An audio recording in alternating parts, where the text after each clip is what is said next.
I said if somebody referred to you, Philly Kid or Real Deal, as a bussy popping booty But warrior ain't who nobody was was referring to infected me. with Ain't nobody was referring to me. HIV. You're adding No, stuff, bro. Oh, I, ain't I, nobody was I, referring to me. I, I gotta go up. This is I, ridiculous. I know nobody All right, specifically Jonathan. referred you to that, but if Sorry about somebody referred to black men as that in a city that you possibly reside in, would you take some offense to that? He said, "Well, I take offense to it." Mm-hmm. If somebody No. referred to you, or somebody referred to black males in the city in which you could possibly reside in as a bussy popping booty warrior. Well, I live in Atlanta. I mean, so she's talking about the city that I live in, and I wasn't offended. You didn't hear it. I mean, right. But you just said that she said it. So I mean, I'm hearing it now, right? So I mean, so regardless of when I heard it, I'm hearing it now, right?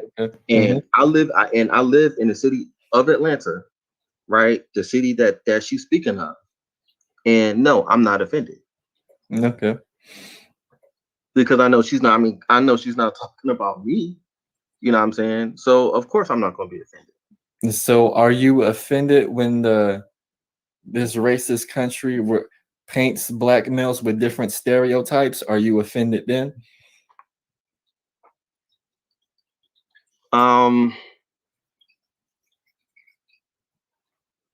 No, because a lot of times we do fall into those stereotypes. To be honest with you, we do. Okay. I mean, so they're not. I mean, I'm gonna be honest with you, man. They're not calling us anything that, honestly, a lot of us aren't calling ourselves or doing to ourselves. They're just repeating it. For us as black people, we have to look within ourselves to change ourselves. So when you walk in the store and you get stereotyped as a possible shoplifter and they treat you as such, you're not offended? They have the I'm not gonna say that they have the right to, but I understand why they do, because it's so out of the 30 people that came in the store, 25 may have shoplifted that were black, right? So it's honestly and truthfully, it's safe to assume that the next person that's black that's coming into your store is going to shoplift. Kenny Troll. How do I fix what I did to offend you? What should I do better? What could you do better? Yeah. How could I have said things in a way that was less offensive? Because I thought I was speaking of a very small group of people, but it kind of appears like it turned into maybe some mindless black man bashing. So how could I do better about delivering what I was trying to say? And do you mind opening your camera? I don't mind. Why you want me to open up my camera? Well, it doesn't matter. I just because I see the conversation becoming circular between you and Philly Kid, because we have two African American men up here. One is genuinely not offended and one genuinely is. And so I think you two are just going to kind of stick to your points. So let me know how to fix it, because this is definitely not the channel for that. This is not the channel for black male bashing. Right now, your devices are unconnected, so I'll just wait until your devices are connected to add you back to the stream. I mean, Uppity, just the thing, right? The thing about me is I can concede a point, right? If somebody makes an actually genuine point, I can concede that point, right? And that's the problem with some people. They can't concede when they feel, when they're wrong. I mean, they just can't. And and you're right. It's no point in even talking to some people like that. I mean, cause like yesterday, we talked about the vasectomy, right? And I conceded that point to you. You feel what I'm saying? So I'm me personally, I'm grown enough to concede or say, well, okay, you make a valid point. And the stuff that I'm saying to my man is they're valid points. They're valid points. And so for some reason, I'm not able to turn on my camera for some reason. I guess it unconnects my devices when I hit the start cam button. But no, it's not black man bashing. I specifically said black folks as black men and women. So when Uppity Unicorn says busty popping and all that stuff, we don't even know how the disease is getting transmitted. We don't know it's from heterosexual sex or homosexual sex because those numbers aren't out there. The numbers are typically out there. And here is how it's spreading. There was a while ago, like in the 90s, where it was spreading more intravenously. But oftentimes now, because, you know, drug users know now that you can spread HIV, they're sharing a whole lot less needles. So intravenously spreading it was one way of spreading.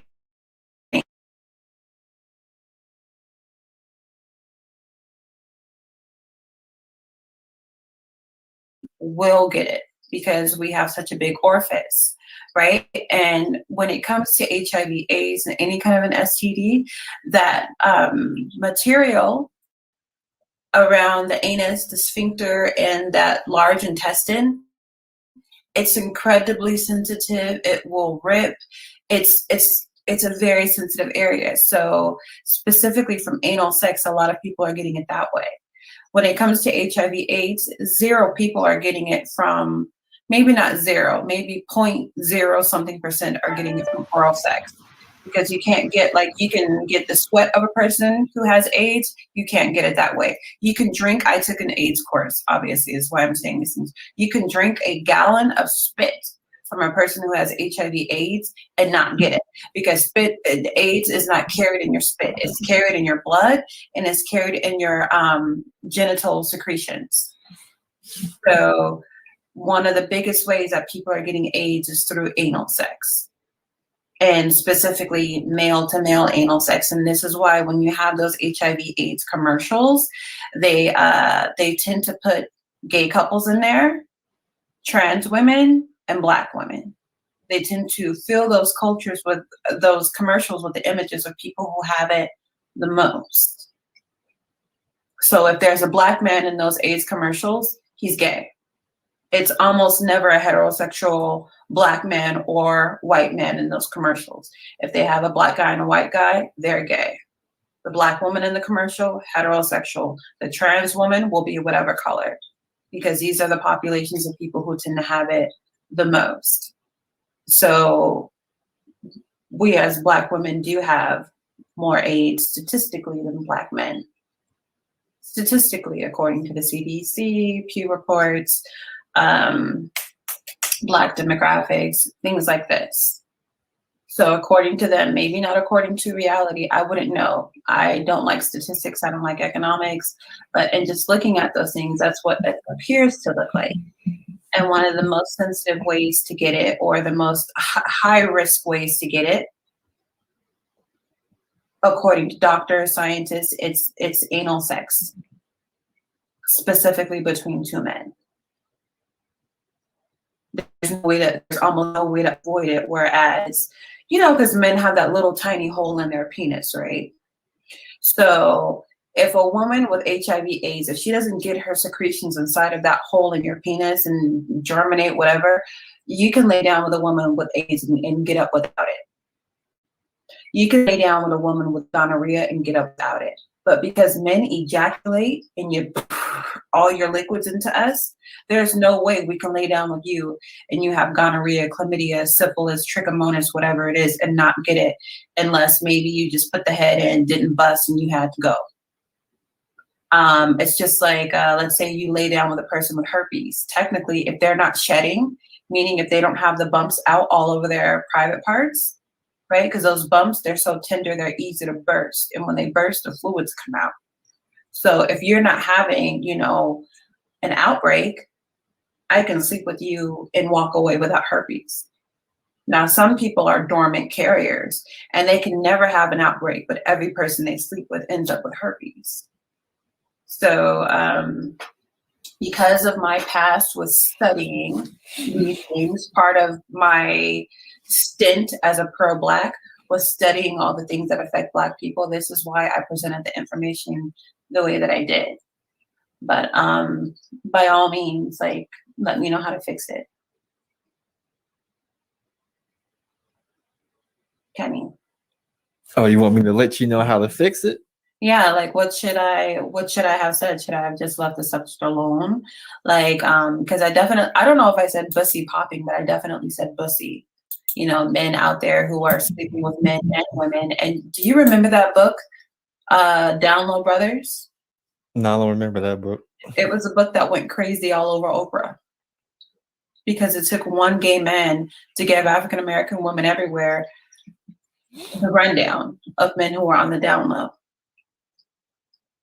And that is something that is the biggest burgeoning culture. Like when you're talking down low Black men, the nucleus of that is not in Louisiana. The nucleus of that is not in Brooklyn. The nucleus of that is in Atlanta, Georgia. And this is what was said by a gay male, a gay Black African American male, about the culture of down low men there. And also you have the men who repeatedly go to prison. I guess a lot of these buff gangster hitter dudes also, they go to prison because they keep going back to their girlfriend behind bars. I mean, maybe this would be good reading for the manosphere. I can look up the book and give you the link.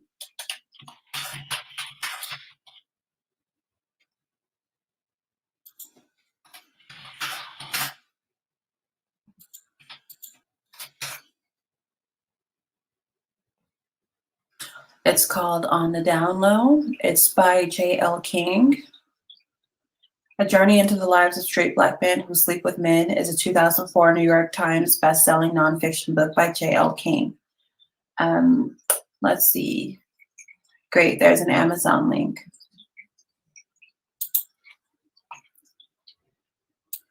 Hey man, I got a question for you. So, what studies do you think are true and accurate? Kenny Troll? What studies do I think are true and are accurate? I believe most studies are true and accurate, but the way how that information is either being put in context or being taken out of context is the inaccurate part. But it all depends on the study. Okay, so you think most studies are true and accurate, Mm-hmm. but how they're put out is the issue that you have, correct? No, how they're being interpreted by people who didn't partake in the study, but they take their study and try to decipher the study and put out their thoughts on it. All right, so kind of like give me an example so I can try to understand where you're coming from. Okay, here's a study, and I'm not bashing anybody with this. I'm just going with the study. They say there's a certain demographic of women who is the most educated in the country. People will take that study and say that this group of women is the most intelligent people because they're the most educated people. Well, that wouldn't be true because education doesn't equal intelligence. Yes, but there's some people who will take that study and come to that conclusion. Okay, well, that's silly.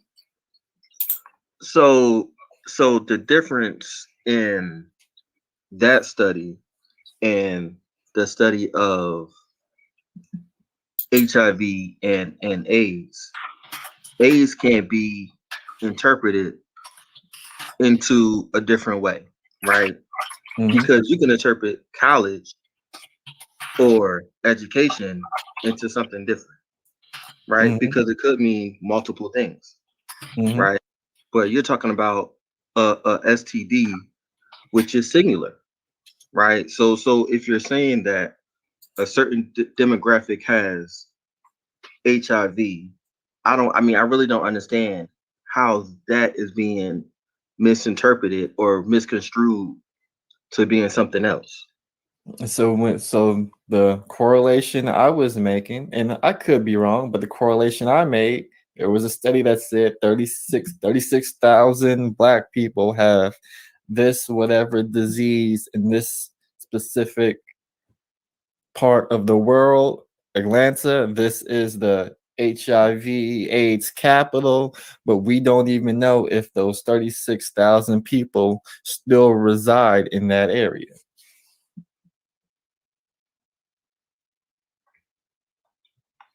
Okay.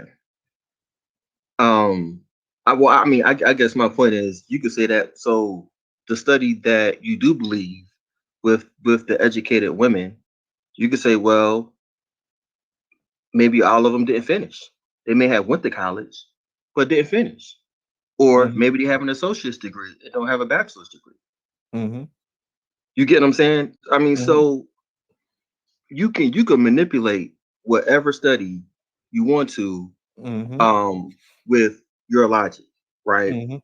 Mhm. And I'm gonna be honest, man, you're moving the goalposts to fit your narrative. No, I'm not moving the goalposts because the goalposts in the narrative is both my narrative and both your narrative because those 36,000 people could also currently reside in Atlanta.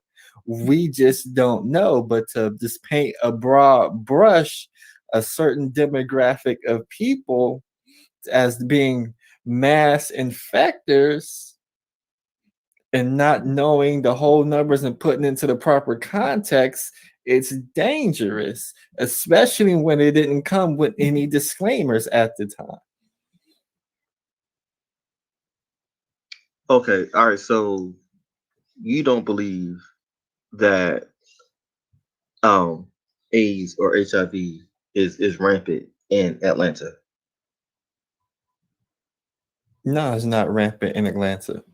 And the Okay. reason why it's not rampant in Atlanta, because I believe most people in Atlanta are practicing somewhat safe sex using condoms and knowing their status.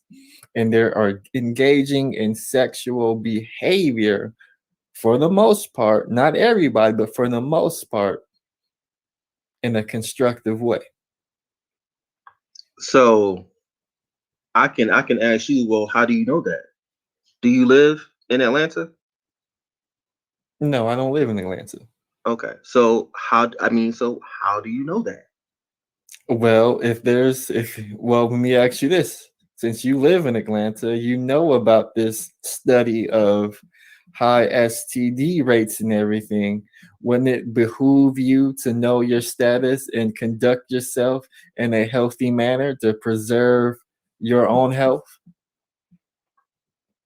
That's true. Wouldn't that be the logical thing to do? That's true. However, that doesn't Candace, mean can that I the interrupt study is you not really true. quickly? Can I interrupt you really quickly? Mhm. But And this is also what I said earlier. I don't know if we can correction. The largest group contracting HIV is gay white men, followed by gay black men. Black women actually rank the third highest. So here's the deal. Faith is right to say this, but my understanding was if you're looking at population size, because in reality, there's just more gay white men in America, right?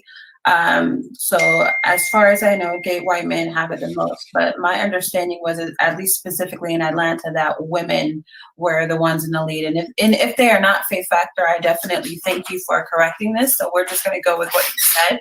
But also what I wanted to make very clear is that I'm a person who I prefer raw sex. I prefer sex without a condom. So when I would have a new partner, I would go get tested, specifically to a Planned Parenthood, and I will bring him back my papers. And these days, they don't give you papers anymore. So I would literally have the nurse call and give me my results on my answering machine and play it for him, and then demand the same to practice safe sex. The majority of Black men that I know do not go and get tested. And every single time, because I go regularly for a pelvic exam, that's a pap smear. So I am regularly in and out of some kind of a clinic to check on my health status, because that's really important to me. But every time I've ever gone, the majority of the people there are female. The majority of the people there are white. And when there are men there, they're either sitting next to a woman if they're a heterosexual, or the guy is gay. I'll go this far. I've never seen an African-American man in a clinic getting tested. Now, do they get tested? Yes. But I'm just saying from personal experience, like I saw a Facebook post and it said this. It said, it was a Black guy who wrote it. It was your brother, Kenny Troll. He was like, niggas don't get tested. We fuck bitches and have them go get tested. And if she's straight, we straight. And it got hundreds of thousands of likes. It was on Facebook. It got likes, laughs, and angry faces. But it was an extremely ranked post. Like I can probably Google it and pull it up. But based on my own personal experience, that looked true. Kenny, do you go biannually to get yourself tested? Yes, I gotta take a physical for officiating, and we gotta. Okay. All that comes, we get blood work and everything done with the physical. Yeah. So because of your job, and I know other Black men who, because they were incarcerated, they had to be tested. But what about the people who don't have to officiate and are not incarcerated, who don't know their status? Because the women at the Planned Parenthood and the clinic and then this and that, we voluntarily go. We schedule our pelvic exams. We schedule our testing. We schedule our blah, blah, blah, blah, blah. But we don't see men doing the same. Do you know men who get tested as much as you do, who don't have to do it because of their job? As far no, I don't. Zero, you can answer as well, because me personally, what I have come to understand about African American men, it doesn't seem like they know their status at all. It seems like they depend on the women they're sleeping with to come and tell them what's up.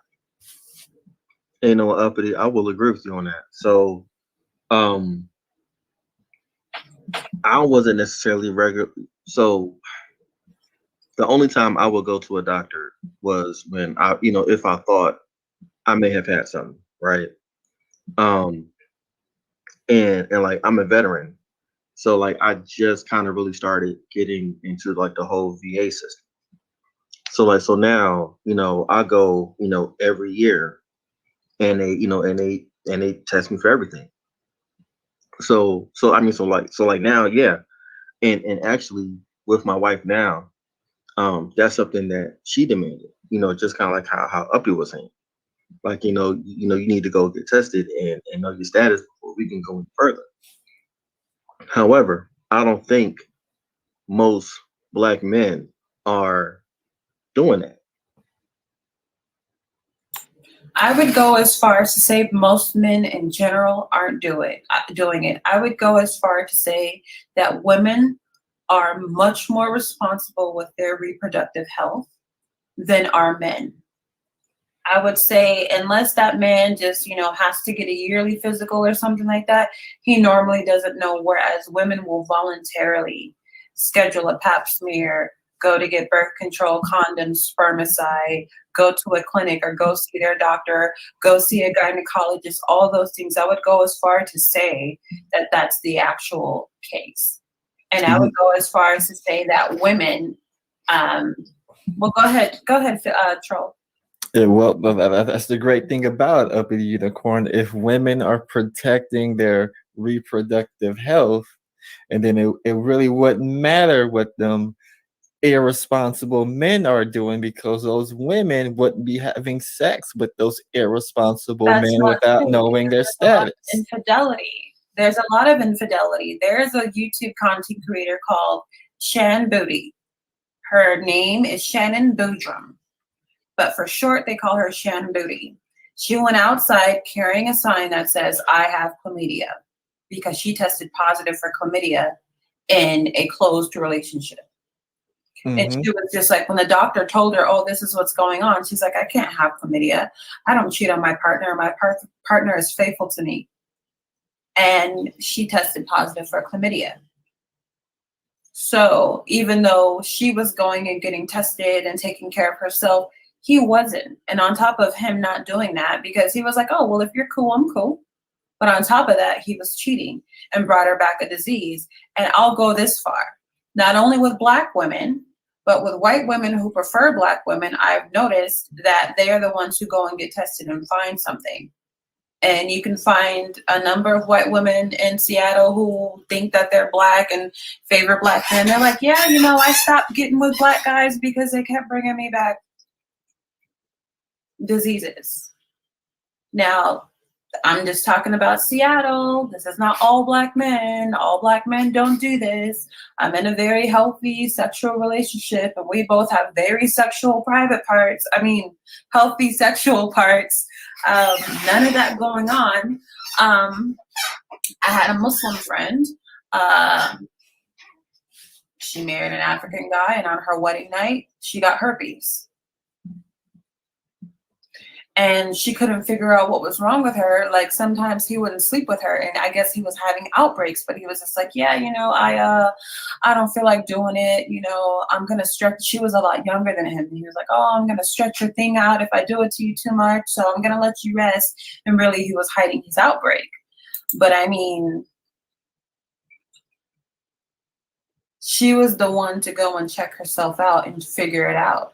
And that's how she figured out not only that, but he just lied to her about a whole bunch of other stuff. And this was an African-American female virgin. She hadn't done anything before marriage. So it just seems that women are taking better care of their reproductive health. But even though we are more informed, it doesn't mean that we're not being hurt by the male counterpart. I do think, and I can't prove this, I do think that when it comes to physical cheating, as in sex, that men cheat more than women. I do believe that. I can't prove it. I don't know any stats for that. I think when it comes to like sexual education for the man, it's like, well, you just wrap it up, or you know, and you know, and that's how you stay safe or something like that. And sometimes, like, I mean, you can wear a condom, but you know, a condom won't ever protect you from herpes. It will never ever protect you from herpes. A condom will never ever protect you from crabs. A condom will never ever protect you from anything that is like kind of like an STD that's skin related. Now, of course, with ejaculation, you know, condoms can break. Or sometimes if you know, you're just a super duper healthy African-American guy, you're one of those guys who can squirt, you know, the baby batter all across the room, it can fall out of a condom. Or sometimes the guy will be in there and then the condom slips off, right? Sometimes the guy will be too big for a lifestyle, but too small for the Madam Extra Large. Slip off, juice spills out.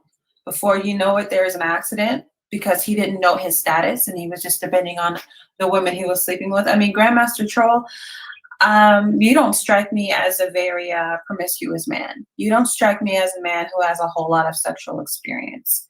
You strike me as a guy who is not a virgin but is not a hoe. Am I right or wrong? Sure, you're correct. Okay, because I think you're actually a little bit religious. But in my experience, African-American men don't do a whole lot of going to get tested unless it's for work or a felony. You know, Uppity, I'm gonna lie to you. I mean, I've been that hoe, right? I mean, I was that dude that I mean, in a weekend, I might hit up 3 or 4 girls. You know what I'm saying? In a weekend. And when you're doing all that, it's literally impossible to get tested after every person that you're dealing with, right? And then 2, it was on me. You know, I was really being immature and irresponsible with my body. You know what I mean? It wouldn't even show up. Some Huh? things have to, even if you went and got tested between every girl, there's stuff that won't even show up. Let's say you want to have an AIDS test after you have a new partner and you've only had that partner for a week. They're going to tell you to come back to the clinic, because I've been tested a million times, so I know. They're going to tell you to come back to the clinic and be like, no, we have to wait at least 14 days, blah, blah, blah. Like, some stuff has to incubate before an antibody will show up to say that you have it. There are some things you can find out in a piss test. There are some things you need a blood test for. There are some things you need a little coochie culture or whatever it is. They have to get a like swab to figure things out. Like, if you were to get tested between all those girls, you could have tested clean every time and still been sick. Not to say that you were, I'm just saying, like, you could have, because of the time, the distance. And there are a lot of African-American men who are getting it in that way. There are a lot of brothers who, like, you know, they got 11, 12, 13, 14 baby mamas. And maybe more than that, you know, maybe they had a few good abortions. And I feel like that's a reality within our group of people. And we can be like, oh, you know, the statistics and the white people are lying. But it's like, what about the people you know in your own personal life? You've seen it happen.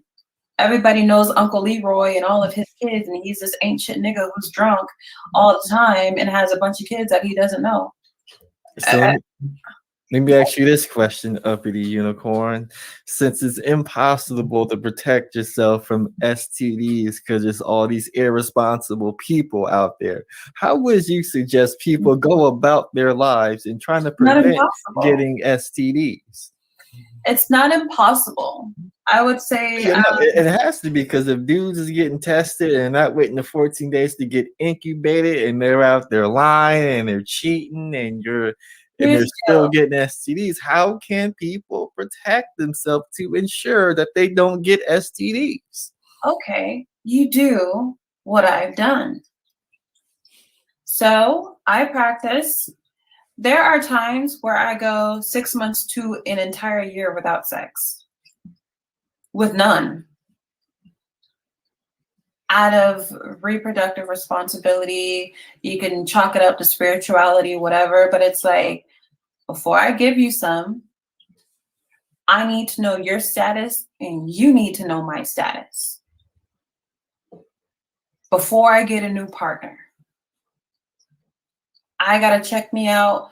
Before and after a partner, I check my status. Sometimes during being with a partner, I check my status, especially if I think or know that that person has been cheating. You know what? I'm gonna tell you what people can do, right? Okay. Be honest.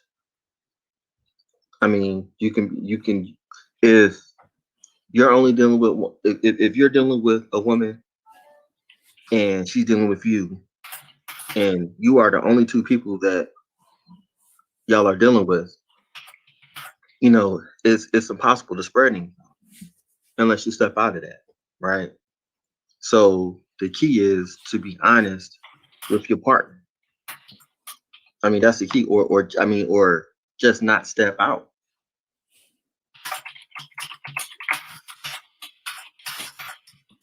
I would just say kind of slow down. Like, promiscuity, sure, that's a problem, but there are a lot of people who are not promiscuous who have ended up with STDs. I met a girl from the East Coast who was raped at gunpoint, and that's how she got herpes. That was a Black woman. There's another woman that I said was a Black woman who got herpes on her wedding night. There's another Black woman that I met who doesn't even know who gave her herpes because she did not know it. She wasn't even testing for it. When you go to the clinic and you ask them to test you, they will give you a regular test for, you know, infections, the gonorrhea, the freaking clap, the freaking trichomonas, the freaking, you know, whatever. But you have to ask them. You have to be like, yo, I want the full Monty. I need you to test me for, I need you to check for herpes. I want to be checked for hepatitis A, B, and C.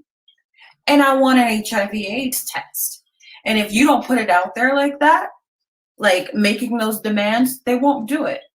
They'll have you pee in a cup and see if you got some of the regular that everybody be passing around. They'd be like, oh yeah, you know, you got that, what is that? HPV, you know, it'll go away on its own.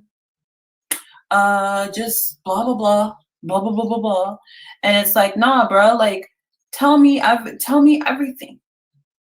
Like, a lot of people don't even know, like, it's like how when you go to the doctor, and a lot of African-American people, they don't know how to talk to the doctor.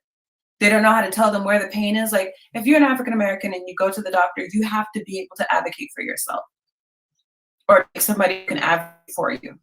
Because otherwise, they will let you die. There are certain tests they don't want to run on you, tests that they don't want to run on you. There are certain things about kidneys and dialysis and things that African Americans need. They will over-medicate you, under-medicate you, diagnose you with the wrong thing. I don't know how many African Americans I know who were bipolar and didn't know that they were bipolar, thought they had ADHD, thought they had depression, they had something, and the doctors were giving them medicine that was literally interacting with their brain to a point where they wanted to kill themselves. So it's almost like you have to have knowledge and you have to learn. Like, I wish that was a part of African American culture. As much as we talk about women, you know, in the manosphere, it's like, how do we advocate for ourselves with a doctor? Especially knowing what our history is with these killer-ass Dr. Kevorkian-ass doctors. Every time they see us, they turn into Dr. Kevorkian. They want to put us out of our misery. They want to kill our kids, the women, and the men. So it's like, learning advocacy is a must. Learning, like now that you've had this conversation with me, you know, when they test you for STDs, unless you ask for an HIV test, they're not going to give it to you.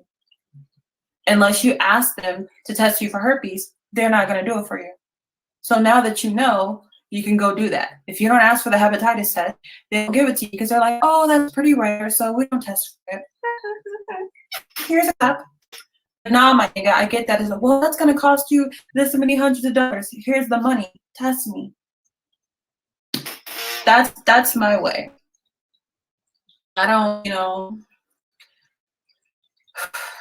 I mean, Control, I don't want to give black men or black women a bad name, but I think you know that black men be doing that pimp player stuff. I know you know that that's not rare, even though it's not you.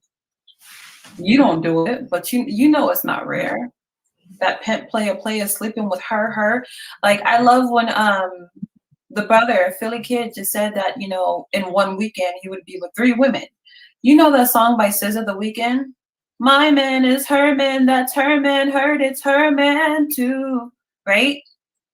My man is my man, that's her man, heard it's her man too. That's 3 women. And the song is literally called The Weeknd. Philly Kid doesn't know SZA, but he just said he would be with 3 women on the weekend. Have you ever listened to that song by SZA called The Weeknd? She said from her mouth exactly what Philly Kid said. And I don't think that is any coincidence. A lot of our brothers, I mean, we got pump and dump as a culture, and then we want to get mad when we talk about STDs. And you know the crazy thing, Uppity? Yeah, I was the calm one. You know what I'm saying? the calm one. That's another thing. Yeah, man, please. He wasn't man. even the whole of his friend group. And I know he wasn't, because my grandmother had 10 kids and only 3 of them were girls. There was something wrong. They would look at each other like something was wrong with them if they weren't out there being hoes. Straight up hoes. I mean, it was a competition. Man. The competition. Yeah, it was, man. Man, I could tell y'all stories. I mean, like, literally stories. So Kenny, why you mad at me? Why you mad at us? You know, like the brothers would be digging down women. I mean, if the manosphere talks about pump and dump all day, pump and dump, the unnatural consequence of pump and dump is STDs. Mm-hmm. Y'all want to pump and dump more than we want to pump and dump. Black women want to get married. We do. We want husbands. Y'all want to pump and dump and avoid it. And we want y'all so bad. We put up with bullshit. And all of a sudden, they're like, oh, why do I have cervical cancer? Mhm. When in reality, it's because your basketball player husband just brought you back the coochie juice of 30 different women in the span of a month. It's real. And there's no bashing in that. It's real. White people be telling on themselves too. They're like, oh, 1 in 3 of us has herpes, whether it's optical, oral, cold, getting them big fever blisters, or genital. 1 in 3.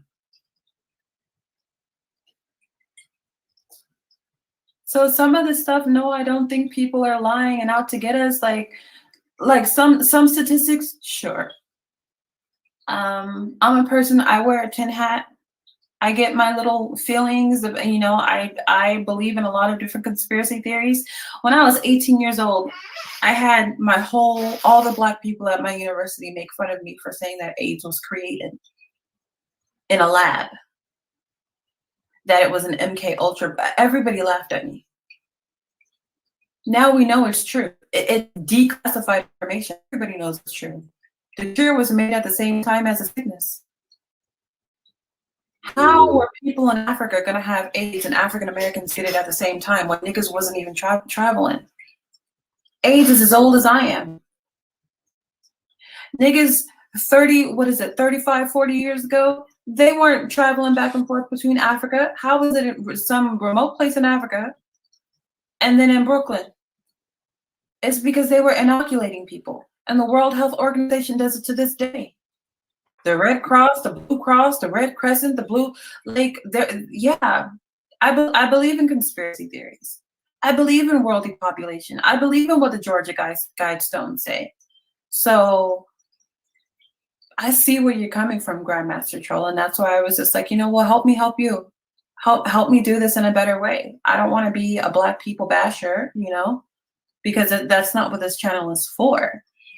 But what I am is sincere and candid. And I'm so sincere and candid. I literally have a show called, My Unpopular Opinion regarding sugar babies and kept women. And I'm kind of outing myself, coming out of the closet in support of that.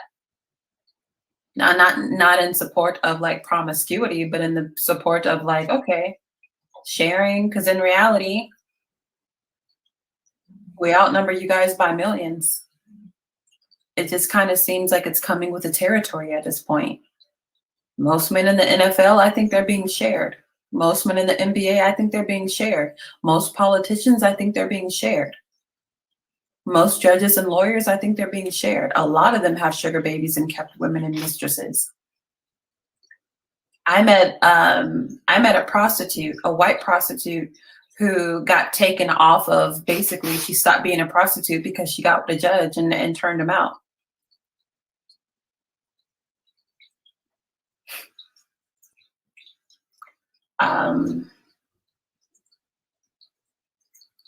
Help me, Kenny Troll.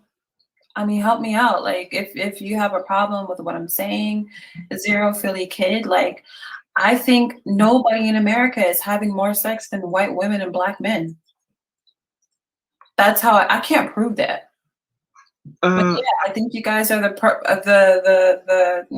think you guys are the hoes of the culture. White women are amazing in bed. Black men are amazing in bed. You put them together, you got people just, look at the porn preferences. You guys are BBC. You guys are BBC. I think I think Black women are holding down. I think it's probably Black men and Black women are probably having the most sex. Nah. I do. Nah, you don't. That's because you're from Philly and you don't know no white people. You don't know no white people, babe.